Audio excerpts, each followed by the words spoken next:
찬양 감사합니다. 하나님께서 찬양을 받아주신 줄 믿습니다. 여러분, 찬양하는데 문득 생각나는 장면이 있었습니다.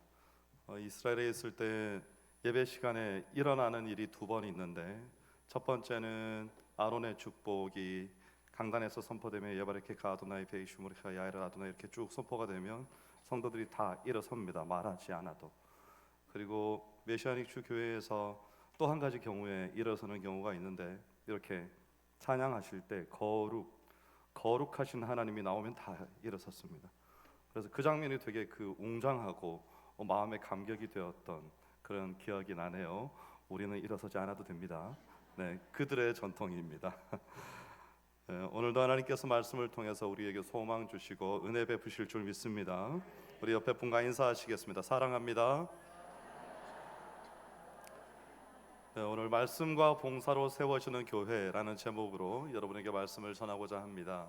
여러분 혹시 집에 초가 있으신가요?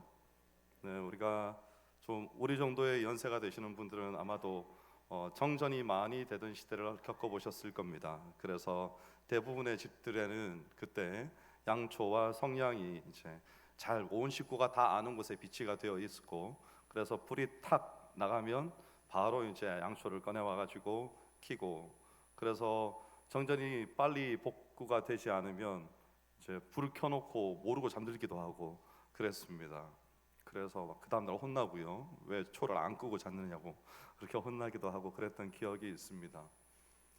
초 하나만 켰는데도, 아마도 우리 선조들이 그렇게 살았겠죠. 초를 하나만 켰는데도 거실도 그렇고 각 방마다 초 하나씩만 있으면 일상생활에 불편함이 없는, 그리고 웬만한 활자의 책 정도는 초 곁에서 읽을 수 있는 그런 기억들이 있습니다. 우리가 또 밤에 길을 걷다가 가로등이 없는 캄캄한 길을 걷다 보면, 여러분 혹시 손전등을 사용해 보신 적이 있는지 모르겠는데, 요즘은 이제 스마트폰이 완전히 보편적으로 공급이 다 되어서 누구든지 그냥 스마트폰 위에서 이렇게 내려가지고 프레시만 키면 바로 촥 이렇게 비치니까 요즘은 집에다가 이렇게 손전등을 비치하는 경우는 거의 없는 것 같습니다. 저조차도 집에서 새벽이나 이럴 때 이렇게 불을 환하게 다 키면 그게 또 낭비라고도 생각이 되고, 그래서 엔간하면 그냥 컴컴한 데서 다니고 그러는 기억이 있는데, 가끔 제 방도 제가 불을 안 켜니까 교역자들이 들어와서 목사님 왜 불을 안 켜고 계십니까? 제가 아마 저희 그런 거 닮으면 안 되는데 아버지를 닮았나 봐요. 그래서 가끔 그렇게 있기도 합니다. 근데 그 등이라는 것이 우리가 가는 곳을 비추지 않습니까? 좁은 곳을 비추는데 우리가 그걸 탁 키면은, 핸드폰 불빛도 그렇고요, 키면은 일정 반경이 환해집니다. 근데 이것이 마치 뭐 같은가 하면 성경에서 많이 나오는 예시요, 말씀이 주의 말씀은 내 발의 등이요 내 길에 비치니이다, 그렇게 적혀 있지 않습니까? 이 말씀이 우리의 삶을 인도하는 불빛 같아서 그 말씀의 인도함을 받으면 구렁텅이에 빠질 일도 없고 엉뚱한 길로 셀 일도 없고, 하나님께서 우리의 삶을 그렇게 인도해 주신다는 것이죠. 그래서 오늘 본문은 교회를 세우는데 말씀을 맡은 자들의 역할을 말하는데요. 근데 그 말씀을 맡은 자들, 이 말씀이 등이 되는 것이고 빛이 되는 것인데, 이 말씀을 맡은 자들의 역할을 통해서 12절 마지막에 보면 뭐가 세워진다고 했습니까? 그리스도의 몸으로 세워진다고 했습니다. 교회가 그렇게 세워지는 것입니다. 그래서 4장 12절을 보면 성도를 온전하게 하고 봉사의 일을 하게 하며 그리스도의 몸을 세우려 하심이라, 이렇게 세 가지 사명을 말합니다. 사실은 원어상으로 볼 때 구문은 이렇게 분석되어 있지 않습니다. 그런데 이제 여러분의 이해를 돕기 위해서 그냥 한글상에 나와 있는 구분들을 통해서 이 세 가지로 오늘 여러분에게 말씀을 전하고자 합니다. 11절에서 먼저 하나님이 교회에 허락하신 직분들이 나왔습니다. 그리고 그 직분들이 11절 이전에 뭐라고 표현이 되어 있었는가 하면, 하나님께서 교회에게 허락하신 선물이다, 이렇게 표현이 됐습니다. 그래서 그 선물의 역할이 뭔가 하면 성도들을 전체적으로 준비시키는 겁니다. 이 준비가 어디에 나타나 있는가 하면 오늘 말씀의 처음 온전하게 하며, 성도를 온전하게 하며, 여기에 나타나 있습니다. 이 온전하게 한다는 말에 내포되어 있는 가장 강력한 의미가 준비시킨다는 것입니다.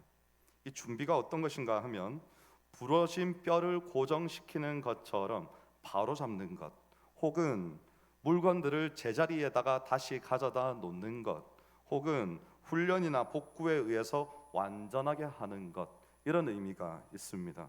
하나님의 뜻을 이루기 위해서 전인적으로 준비되고 또 회복되고 사용 가능한 상태로 변화되는 것을 의미합니다. 여러분, 성경에 이런 신약 성경에 이 표현이 많이 등장하는데요. 그물을 깁는다, 이 표현이 많이 등장합니다. 그 그물이 굵고 그리고 크지 않습니까? 비쌉니다, 이게 또. 그래서 그냥 일회용으로 한번 펼쳐서 쓰고 난 다음에 버리는 게 아니란 말입니다. 그러니까 그 그물을 기워서 보수해서 새롭게 쓰지 않습니까? 그래서 다시 물고기를 잡는 데 사용됩니다. 온전함도 똑같습니다. 단순한 치유가 아니고 사명을 위한 준비를 하는 것입니다. 바울이 이 말씀을 전했을 당시에 에베소 교회가 있었던 그 지역의 사람들은 아주 다문화적이고, 제가 지금 여기서 말하는 다문화는 오늘날 이 시대의 다문화 가정 이런 걸 말하는 게 아닙니다, 여러분. 다문화적, 여러 가지 문화가 섞여 들었다는 것이죠. 그리고 다신교적인 환경 속에서 신앙적인 도전을 아주 강력하게 받고 있던 때였습니다. 이방 종교가 있었고, 그리고 아주 많이 발달한, 고도로 발달한 철학이 있었습니다. 이런 것들이 어떻게 영향을 미쳤는가 하면, 이방 종교와 특히 철학 같은 경우에 사유한다고 하지 않습니까? 생각을 깊이 그리고 더 깊이 하는 겁니다. 생각을 계속 하게 되면 하게 될수록 철학자들은 사실은 어떤 착각에 빠지게 되는가 하면, 내가 점점 더 완전해져 간다, 완벽해져 간다, 실수가 점점 더 없어지고, 그리고 인생에서 시행착오도 줄어들고 사람들도 완벽해진다. 그래서 플라톤 같은 철학자는 철학자가 정치를 해야 된다, 이런 말을 하기도 했습니다. 그래서 그런 이방 종교와 철학의 영향으로 개인적인 어떤 본인이 가지고 있는 결함이나 연약함, 이런 것들은 사람들에게서 마치 좀 모자란 사람인 것 같은 이런 취급을 받게 되고, 그리고 완전함은 오직 인간의 노력으로만 이룰 수 있다. 그래서 사람들이 육체를 단련하기 시작하고 책을 읽고 공부하면서 정신을 단련함으로 인간은 완전해질 수 있다. 이게 인본주의 아닙니까? 그래서 이게 지금 시대를 잠식해서 들어온 겁니다. 그런데 바울은 뭐라고 말하는가 하면, 이 온전함이라는 것이 인간이 자력으로 이루는 것이 아니고 하나님의 말씀과 은혜로 이루어진다, 이렇게 주장을 했다는 말입니다. 그러니까 그 시대의 풍조를 완전히 거스르는 그런 표현을 지금 이 당시에 주창을 했다는 겁니다. 근데 이 메시지가 누구한테 주는 메시지인가 하면, 그 당시에 성도들에게 주는 메시지입니다. 자신들의 연약함을 두려워하거나 숨기지 말고 하나님께서 그들을 사용하시고 온전하게 하셔서 그들이 하나님의 일에 준비될 수 있도록 바울 사도가 이것을 권면한 겁니다. 사실 이 시대는요, 내가 그리스도인이라는 것을 드러내려면 사람들에게 어쩌면 바닥에다가, 진흙바닥에다가 이렇게 물고기를 그려놓고 지우든지, 아니면 손바닥을 좀 달라 그래서 손바닥에다가 물고기를 그리든지, 이게 익두스 아닙니까? 믿는 사람이라는 표시죠. 그런 것들을 통해서 의사소통을 해야 됐던 시대이기 때문에 그리스도인들의 어떤 바깥에서의 어떤 활동이나 사회 참여나 이런 것들이 극히 제한이 되었습니다. 그래서 어쩌면 바울 사도는 이런 메시지를 통해서 지금 시대의 풍조가 이런데, 그나마 그리스도인들은 연약한 것이 아니고 연약함 속에 묶여버린 것이죠. 사회가 그들을 통제하고 누르고 있는 겁니다. 아무것도 하지 못하도록, 그리스도의 복음도 전파하지 못하고 사회적인 활동도 하지 못하고 무엇도 하지 못하도록 그들을 꽁꽁 묶어서 숨어 다니게 만들었다는 말입니다. 그러니까 그들에게 바울 사도가 온전하게 되어서 봉사의 일을 함으로 그리스도의 몸을 당신들이 있는 그 자리에서 견고하게 세울 수 있는 일에 준비되십시오, 이렇게 지금 말을 하고 있다는 것입니다. 하나님을 신뢰함으로 나 자신의 연약함 속에 갇혀 있지 말고 담대하게 하나님께서 쓰시고자 하실 때에 당신들을 들여서 쓰임 받도록 준비하라, 이 말입니다. 현대인들은 사실 지금도요, 여전히 완전함, 여러분 그렇지 않습니까? 성공, 이런 것들을 내 인간의 어떤 능력으로 이루어야 된다, 맞습니다. 여러분, 우리 젊은이들은 자격증 공부해야 되고 자신의 직업에 있어서 전문성을 갖추어야 합니다. 그렇지 않으면 도태됩니다. 다른 사람들은 벌써 앞서가고 있는 겁니다. 그래서 우리는 요즘 들어서 하루하루 새롭게 나오는 신간들이나 혹은 기사에서 나오는 새로운 법령들이나 새로운 또 어떤 기술들, 이런 것들을 우리가 그때그때 바로바로 접하지 않으면 어느 순간인가 저만치 뒤처져 있는 것을 느끼게 됩니다. 그런 시대에 우리가 살고 있는데, 그렇다면 우리는 그렇게 발전하는 시대 속에서 나 자신의 완벽함, 나 자신의 성공을 이루기 위한 절차를 어떻게 밟을 것인가? 여러분이 하셔야 될 일은 마땅히 하셔야 됩니다. 하지만 중요한 것이 있습니다. 그게 뭔가 하면, 먼저 하나님 앞에 우리의 연약함과 결함을 겸손히 내려놓고, 나는 이렇게 연약한 사람인데 하나님께서 나와 함께 하시지 않으면 나는 아무것도 할 수 없는 존재임을 고백합니다 라고 하나님 앞에 우리의 것을 내어드리고, 그리고 난 뒤에 하나님께서 인도하심을 따라가야 되는 것이지요. 그래서 우리가 착각하는 게 뭔가 하면요, 우리가 가지고 있는 능력 혹은 우리가 가지고 있는 재산, 우리가 가지고 있는 인생의 경험들을 가지고 우리가 일을 참 잘할 것이라 생각합니다. 물론 잘 되지요. 어느 만큼 되는가 하면 우리의 능력만큼 됩니다. 그런데 우리의 능력만큼이라 하면 어느 정도인가 하면 떡 5개와 물고기 2마리를 가지고 한 식구가 먹는 겁니다. 그만큼 할 수 있죠. 그러면 하나님의 능력으로 하면 이게 어떻게 되는 겁니까?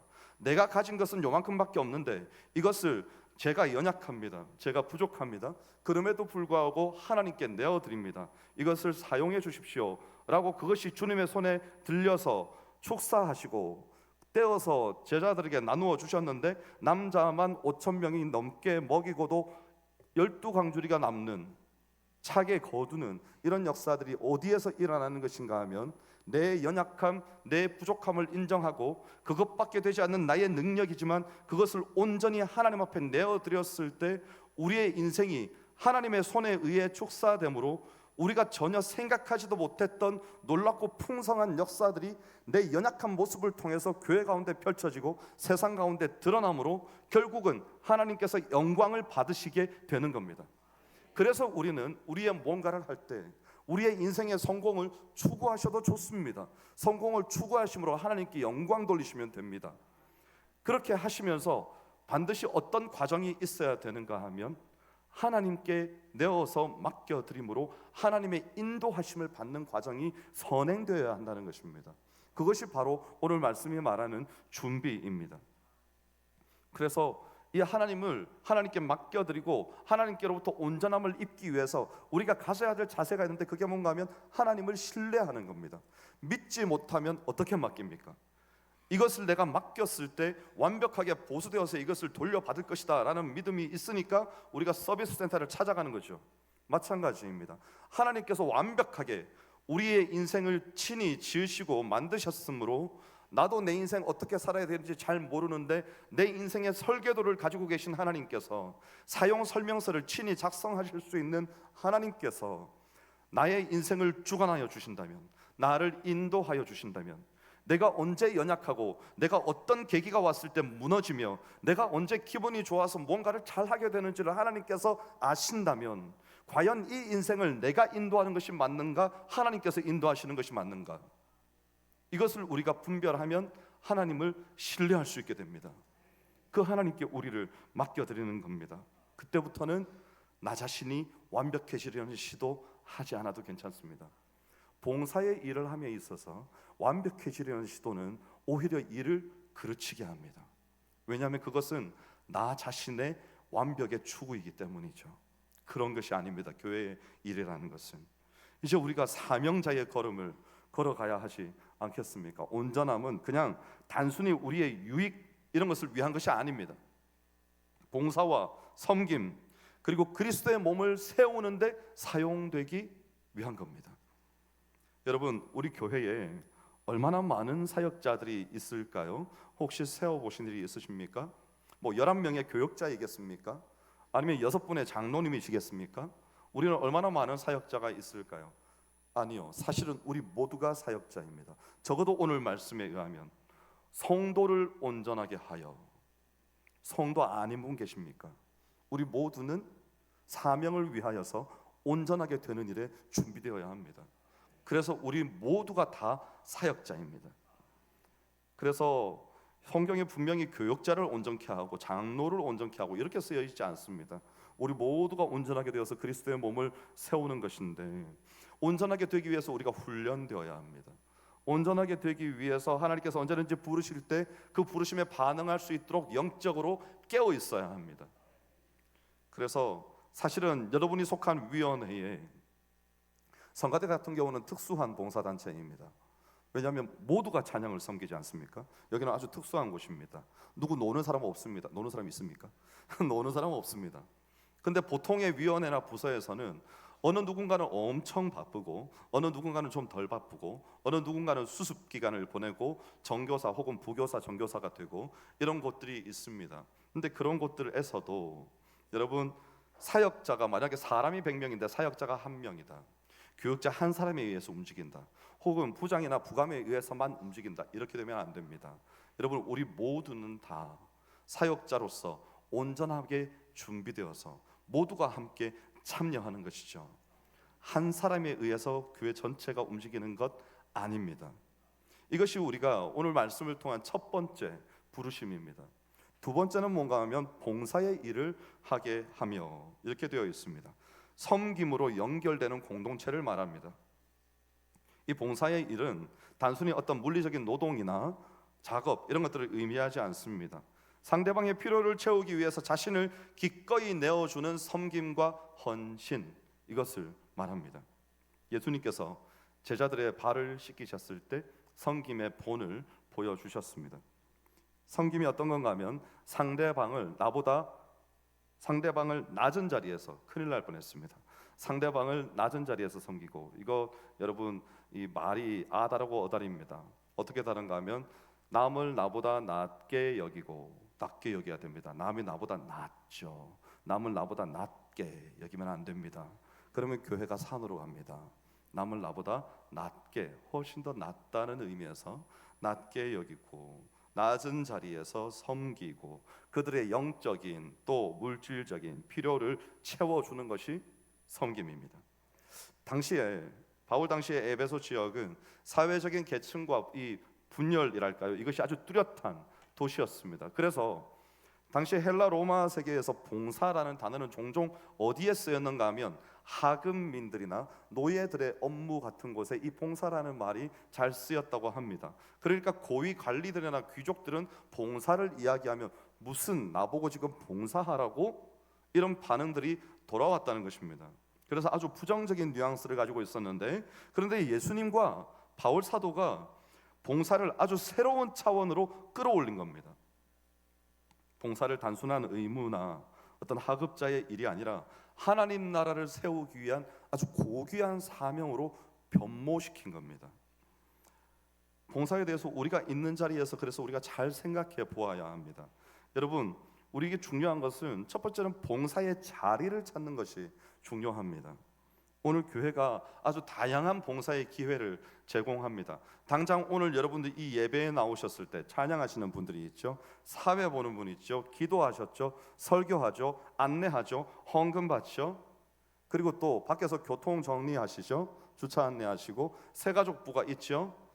여러분들 또 뭐 마치고 나면 산부 예배 마치고 나면 내려가서 또 국수 봉사하셔야 되죠. 아주 다양한 봉사의 기회를 제공하는데, 여러분이 속한 공동체, 소그룹, 교회 내에서 여러분이 있어야 할 적절한 자리를 여러분이 찾으셔야 합니다. 내가 가만히 있으면서 왜 나를 아무도 안 시켜주지 하고 혼자 삐지시면 안 됩니다. 찾으셔야죠. 제가 무언가 하고 싶습니다. 여기에서 제가 도울 일이 있을까요? 제가 2주 전인가 여러분에게 설교하면서 그 말 한마디만 우리 교회가 할 줄 안다면 교회가 달라질 겁니다 말씀드렸습니다. 뭐였죠? 제가 무엇을 도와드릴까요? 이 말을 여러분 모두가 서로에게 할 수 있다면 우리 교회는 정말 달라질 겁니다. 근데 제가 왜 못한다고 했습니까? 그 말을 말하면 시킬까 봐 못하는 겁니다. 그러니까 변화되어서 하고자 하는 각오를 가지고 말을 꺼내야 되는 것이죠. 제가 도와드릴까요? 아니면 버스에서, 지하철에서 일어나는 겁니다. 앉으실래요? 그거죠. 제가 무엇을 도와드릴까요? 그렇게 말함으로 봉사의 자리를 찾아가는 것, 그것이 하나님의 나라 그리스도의 몸으로 교회를 세우는 첫 번째 과정입니다. 두 번째는 또 어떤 자세가 필요한가 하면 겸손히 섬기는 것이 필요합니다. 여러분, 교만한 마음으로 봉사의 일을 하면 그건 더 이상 봉사가 아닙니다. 사람들을 상처 주고 다니는 겁니다. 겸손히 내 능력이나 성과를 드러내는 것 아닙니다. 여기는 회사가 아닙니다, 여러분. 나 자신을 PR해서 사람들 앞에 드러내고 막 능력을 인정받아가지고 직급이 높아지고 돈을 더 많이 받고 이런 데가 아닙니다. 교회는 어떤 데인가 하면 상대방의 필요를 위해서 나 자신을 낮추고 헌신함으로 교회를 더 견고하게 세우는 것이 교회입니다. 그래서 우리가 예수님의 본을 따라야 한다는 말이 그 말입니다. 늘 낮은 곳으로. 예수님 말씀하셨습니다. 잔치 자리에 가서도 상석에 앉지 말라. 하석에 말석에 앉아 있다가 주인이 그것을 발견하고 당신이 어찌하여 그곳에 앉아 계십니까? 이쪽으로 앉으십시오 할 때 너에게 영광이 있지 않겠느냐. 예수님 정말 천재세요. 그렇죠? 그런 걸 막 제자들한테 가르치셨어요. 뭐가 진짜 영화로운 것인지, 뭐가 정말 겸손한 것이며 뭐가 어리석은 것인지 하나하나 제자들에게 가르쳐 주셨습니다. 세 번째 봉사의 원리가 뭔가 하면 금방 포기하지 말고 지속적으로 헌신하라는 것입니다. 여러분, 교회에 회기가 시작되면, 여러분 회기가 시작될 때 새롭게 임명되거나 봉사하기 시작한 분들이 계실 겁니다. 그런데 일이 시작되었는데 보니까 나하고 잘 맞지 않아요. 그리고 내 은사와도 맞지 않아요. 혹은 내가 정말 싫어하는 사람이 같이 있어요. 몰랐어요. 뭐 이런 경우가 얼마든지 생길 수 있죠. 그런데 여러분, 교회는요 1년을 주기로 돌아갑니다. 그래서 만약에 여러분이 저는 여기 못 있겠어요 하고 그만둬 버리면 무슨 일이 발생하는지 아십니까? 여러분이 계셨던 자리에 사람을 갑자기 채워 넣을 수가 없습니다. 왜냐하면 그 모든 분들이 어딘가에서 다 뭔가를 하고 있기 때문에 그 자리를 채워 넣으려면 한 바퀴를 돌아서 재조정이 돼야 거기에 누군가 들어가는 겁니다. 안 그러면 어디에서 뭔가를 하고 있는 분을 그쪽 공동체가 막 흔들리는데 빼내와야 됩니다. 이런 일이 발생하는 거죠. 그래서 여러분, 웬만큼 정말 힘들지 않으시면 한번 봉사를 시작하셨으면 한 텀은 도십시오. 1년 정도는 도십시오. 좀 힘들어도, 혹시 나와 마음이 잘 안 맞는 사람이 있어도 한 텀은 도십시오. 겸손히 말없이 묵묵히 섬김으로 한 텀을 돌고 난 다음에 어떻게 하셔야 되는가 하면 부서장을 찾아가십시오. 찾아가서 마음의 결심을 굳힌 다음에 집사님, 권사님, 제가 사실은 여기에서 섬기고 싶어서 1년 전에 여기를 왔습니다. 그런데 이 일을 감당하다 보니까 일이 제 은사와 잘 맞지 않고 때로는 제 능력을 넘어서는 일들이 너무 많이 있어서 제가 이 일을 섬기는데 시간적으로 혹은 제 능력에 있어서 많이 힘이 든다는 것을 깨닫게 되었습니다. 그래서 올해까지만으로 제가 이 섬김을 마무리하고 다른 곳으로 이동을 하고자 하는데 허락해 주시면 좋겠습니다. 이렇게 말씀하셔야 됩니다. 정중하게 부탁을 하십시오. 반려할 수 있습니다. 그러면 거기서 아니요, 저 그만둘 건데요 이러지 마시고 돌아오십시오. 돌아오셔서 다시 생각하십시오. 하나님이 나에게 이 일을 섬길 수 있게 1년을 더 버틸 수 있게 해주실까? 깊이 기도하신 다음에 안 되시겠거든 다시 찾아가십시오. 생각해보고 기도해 보았는데 안 될 것 같습니다. 제가 다른 곳으로 이동할 수 있도록 허락해 주시면 좋겠습니다 하면 부서장이 교역자와 리더십들과 상의해서 그냥 쑥 빠져버리면 안 되지 않습니까? 자리를, 결혼을 채워놓을 누군가 있어야 됩니다. 그렇게 해서 의논이 된 다음에 올 사람이 결정이 되고 나가는 겁니다. 여러분 세상에서 일할 때 뭐 이렇게 요구르트 배달이나 신문 배달이나 이런 거 한번 해보셨습니까? 내 후임자가 들어오지 않으면 못 빠집니다. 절대로 못 빠집니다. 그거 빠져나왔다가는 사회에서 매장당하는 겁니다. 무슨 너는 사람이 사회를 사는데 그렇게 예의가 없냐? 너 어디 가게만 해봐. 내가 전화해서 너 같은 사람 못 받게 만든다. 당장 그러겠죠, 오너들이. 그런 겁니다. 여러분, 우린 상식을 지켜야 됩니다. 교회에서도 마찬가지입니다.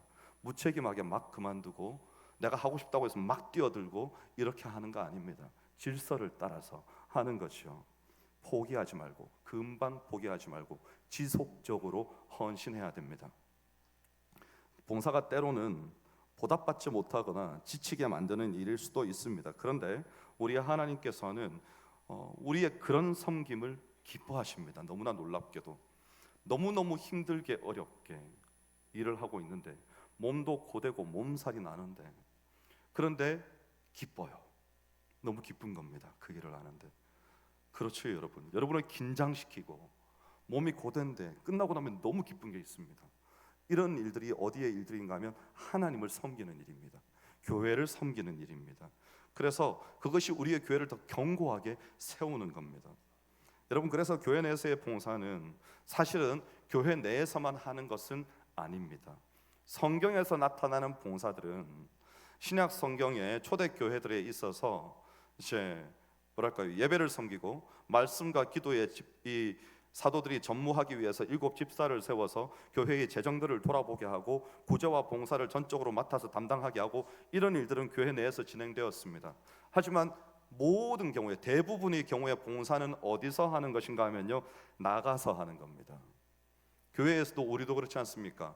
주일의 봉사, 주일 하루의 봉사 아닙니까? 아니면 화요 파라솔 전도대, 모교 평생교육원, 이런 봉사지요. 그러면 그 나머지 시간에는 우리는 봉사하지 않습니까? 아닙니다. 우리는 세상의 소금과 빛입니다. 예수님께서 우리를 보내셨습니다. 여러분, 예배 시간에 찬송가를 부르지 않습니까? 찬송가 1장이 예배로 들어가는 인내송입니다. 찬송가 중간에 있는 오늘 부르는 325장은 뭘까요? 설교를 마친 다음에 말씀을 생각하면서 결단과 헌신과 나 자신을 돌아보는 찬양을 하는 시간입니다. 그러면 마지막에 있는 찬송가는 또 뭡니까? 그거는 파송의 노래입니다. 성도들의 각 개인이 세상 가운데, 가정 가운데, 일터 가운데 나아가서 하나님의 사람으로서의 역할을 할 수 있도록 마음의 결단과 헌신을 다지는 시간이 마지막 찬송가입니다. 여러분, 찬송가 단 한 곡도 허투루 결정되지 않습니다. 성가대도 마찬가지죠. 교회에서 절기를 가장 잘 지켜놓은 곳이 성가대입니다. 절기가 바뀌었다는 거 어디에서 알 수 있는가 하면 성가대 찬양을 보면 압니다. 아, 고난주간이 됐구나, 부활주일이구나, 성탄절이 다가오는구나, 추수감사절이네. 성가대가 다 앞서갑니다. 먼저 하는 거죠. 그렇게 예배가 다 결정되어 있습니다. 우리는 뭐 하는 겁니까? 그러면 예배에 참여해서 새롭게 되고 힘을 얻고 이 문을 열고 나서서 나갈 때는 우리는 파송되는 겁니다. 우리의 가정으로, 우리가 속한 일터와 세상으로 파송되는 것입니다. 그래서 거기에 가서 그 세상 속에서 하나님의 나라, 세상 속에서 그리스도의 몸을 얼마나 아름답게 세울 수 있는지 나타내 보여줌으로 우리의 삶을 통해서 하나님이 영광 받으시게 하는 것, 그것이 우리의 사명인 것입니다. 여기서 우리끼리 예배 잘 드리고 우리끼리 은혜 받고 하나님 감사합니다 울고 이러고 나가서는 마음대로 살고 절대 아닙니다. 우리가 진짜 진가를 발휘하고 빛을 드러내야 되는 순간은 어딘가 하면 저 문 바깥입니다. 거기에서 이웃과 싸우시면 안 됩니다. 거기에서 인정받아야 됩니다. 믿는 사람이라 다르군요, 이런 말을 들을 수 있어야 됩니다. 제가 수차례 말씀드리지 않았습니까? 저는 교회 반경 10km 안에서 끼어들기 잘 하지 않습니다. 왜냐하면 우리 성도들일 수도 있으니까요. 네. 그리고 그 사람이 언젠가 교회를 왔는데 제가 이렇게 확 끼어드는데 제 얼굴을 봤다고 칩시다. 새 가족으로 교회에 왔습니다. 앞에 강단에 서서 설교하시는 분이 그때 창문 내리고 째려보던 분이다. 저 같아도 교회 안 오겠습니다.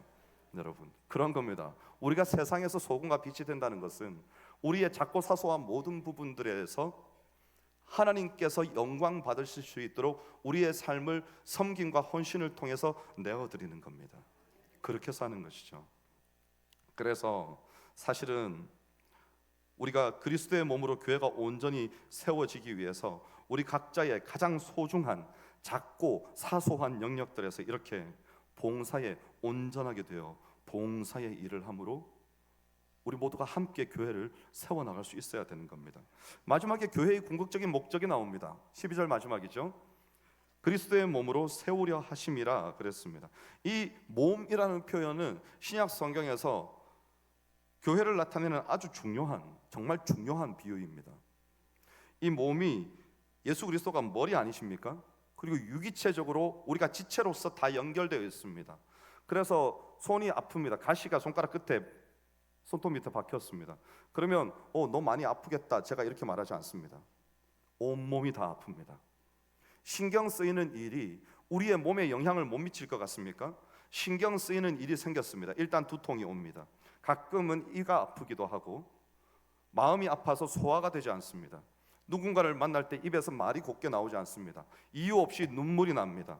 다 연결되어 있습니다. 그래서 우리는 그리스도 안에서 예수 그리스도를 머리로 모시고 사는 모든 지체로서의 하나의 교회인 겁니다. 이것을 우리가 기억하고 있어야 됩니다. 그래서 어제 제가 심령 대부흥회 하면서 교사들에게 얘기했습니다. 우리가 우리의 학생들, 내 반에 소속되어 있는 학생들을 마치 길을 가다가 나쁜 짓, 지들끼리는 만나서 나쁜 짓 하고 있는 남의 집 애들 대하듯이 하면 안 됩니다. 그랬습니다. 이 아이들은 내 아이들이고 하나님께서 나에게 보내주신 소중한, 세상에 둘도 없는 한 영혼입니다. 우리의 섬김도, 우리가 있는 자리도, 우리의 봉사의 자리도 그렇습니다. 하나님께서 그렇게 우리로 하여금 이 섬김을 감당하게 하시는 겁니다. 성숙과 연합으로 하나 되어 합하는 교회, 성숙과 연합으로 우리를 변화시키셔서 하나님의 나라를 이루어 가시는 것입니다. 그래서 그리스도의 몸을 세운다는 것은 연합하는 겁니다. 우리 사실 연합 잘 못하지 않습니까? 내 주장과 내 성격과 내 경험이 너무 확고하니까 잘 연합하지 못합니다. 주장하려고 합니다. 이럴 때는 때로 이 말씀이 필요합니다. 자기를 부인하셔야 됩니다. 여러분, 내가 가지고 있는 거, 내 경험, 그걸 추진해 나가는데 사람들이 막 다칩니다. 인생이 세모 같고 인생이 별 같아서 앞으로 밀고 나가는데 사람들이 푹푹 찔리고 다칩니다. 피가 납니다. 그렇게 되면 안 됩니다. 멈추시고 주위를 돌아보십시오. 교회는 건물이 아니라 하나님의 사람입니다. 하나님의 사람이 한 사람 한 사람 바르게 세워져 나가는 것이 하나님께서 진짜 의도하신 교회를 바르게 세워나가시는 목적인데, 우리는 이를 위해서 부르심을 받지 않았습니다. 모두가 함께 온전하게 되어서 겸손히 봉사함으로 그리스도의 몸을 세우는 겁니다. 그 일에 하나님께서 우리를 부르셨습니다. 자, 그러면 어떻게 해야 됩니까? 요즘 은퇴가 빠릅니다. 평균 수명은 오히려 늘었습니다. 은퇴 준비를 못하신 분들은 시행착오를 많이 겪기도 합니다. 근데 어떤 분이 책에서 그런 말씀을 하셨습니다. 잘 늙는 사람은 관계의 영역을 확장하는 사람이다, 이런 얘기를 하셨습니다. 관계의 영역을 어떻게 확장합니까? 새로운 사람들을 만나면서 확장합니까? 아니면 취미생활을 하는 걸까요? 함께 놀러 다니는 걸까요? 그분이 이렇게 얘기합니다.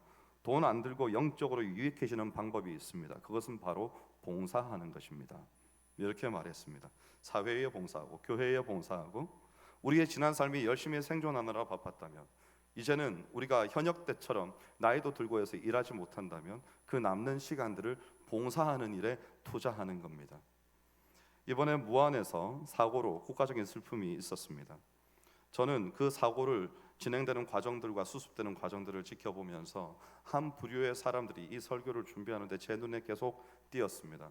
누군가 하면 거기에서 유가족들의 슬픔을 함께 돌보면서 자원봉사하는 사람들입니다. 이 사람들이 자원봉사 단체에서 온 사람들도 있지만 대다수의 사람들은 전국 각지에서 그 사건의 현장을 보고 뉴스에서 접하고 난 뒤에 마음이 아파서 내가 뭐라도 좀 할 수 있을까 하고 한달음에 그 자리로 달려온 사람들입니다. 와서 음식을 만들고 음식을 대접하고 배식하고, 또 어떤 사람들은 유가족들이 완전히 식음을 전폐하고 텐트 안에 있으니까 자기가 직접 배식을 받아서 그걸 들고 텐트들로 다 찾아가는 사람들이 줄을 서는 거죠. 자원봉사자들이 식판 하나씩 다 들고 가서 좀 드세요, 좀 드세요, 이렇게 섬기는 겁니다. 쓰레기 치우는 사람들도 있고요, 교통 정리하는 사람들도 있고요, 물품, 그 무거운 물품들, 생수들 계속 나르는 사람들도 있고요, 어떤 사람들은 법률적인 자문을 해주고요. 이 일들을 모두가 다 같이 하는 겁니다. 그것이 온 공동체에, 온 민족 전체의 위로와 회복을 갖다 주는 거죠. 아무도 그 자리에서 일하고 이 돈 받고 일하는 사람이 없습니다. 모두가 그냥 섬기는 겁니다. 저는 어쩌면 정말 이상적인, 참된 섬김의 정말 이상적인 모습이 아닌가 생각합니다. 왜냐하면 우리는 섬김에서 자꾸만 내 목소리를 내려고 하고 내 뜻을 관철시키려고 하고 내 의견대로 되지 않으면 다투고 이럽니다. 근데 그 자리에서는 그렇게 할 수 없습니다. 왜냐하면 위로하고 세우고 그들의 일상을 찾아갈 수 있도록 쥐죽은 듯이 조용하게 그들의 뒤에서 받쳐줘야 하는 사람들이 그 자원봉사자들이지 않습니까? 여러분, 우리가 교회가 세상에서 배워서야 되겠습니까? 근데 이제 세상에서 배워야 됩니다. 어떤 면에서는 우리는 교회가 세상보다 못한 시대에 접어들었습니다. 그래서 우리는 그런 것들을 보면서도 깊이 생각해야 되는 것입니다. 오늘 우리 자신과 우리의 교회를 돌아보면서 우리 자신을 진지하게 성찰할 수 있기를 원합니다. 우리가 나아가야 될 2025년도의 방향 너무나 분명합니다. 성도를 온전하게 하고 봉사의 자리를 채우고 그리스도의 몸을 세우는데 온 성도가 한 마음으로 겸손히 다른 이들을 나보다 낮게 여기면서 배려하고 섬기고 사랑하고 은혜를 나누면서 있는 자리를 지키는 겁니다. 그러면 이 교회가 아름다운 교회가 됩니다. 생전 처음 나오는 사람도 이 자리에 앉아서도 내가 뭐 예배 순서 잘 모르겠지만 참 마음이 따뜻하고 뭔가 계속 나오고 싶네, 이런 마음이 드는 것입니다. 지금 이 자리에 새 가족 2분 와 계시거든요. 그런 겁니다. 일부에 오늘 새 가족, 오늘 처음 교회 예수 믿고 처음 오신 분이 계셨습니다. 그런 분들이 오셨을 때 당황하지 않을 수 있도록 잘 안내할 수 있는, 잘 정착할 수 있는 그런 섬김과 그런 아름다움이 있는 그런 교회가 되어야 되지 않겠습니까? 저는 오늘 우리가 이 자리를 떠날 때는 우리에게 그런 아름다운 섬김과 봉사가 있는, 말씀으로 우리의 봉사를 더욱더 견고하게 그리스도의 몸으로 세워나가는 저와 여러분이 되시기를 주의 이름으로 축원합니다. 기도하겠습니다. 하나님 감사합니다. 우리가 나아가야 될 방향을 알려주시니 감사합니다. 우리가 더욱더 온전하게 되어서 우리의 봉사의 자리들, 우리가 있어야 될 곳을 잘 감당하게 하시고 그리스도의 몸이 견고히 세워지는 일에 하나님 우리를 사용하여 주시옵소서. 감사드리며 예수님 이름으로 기도하옵나이다. 아멘. 찬송가 302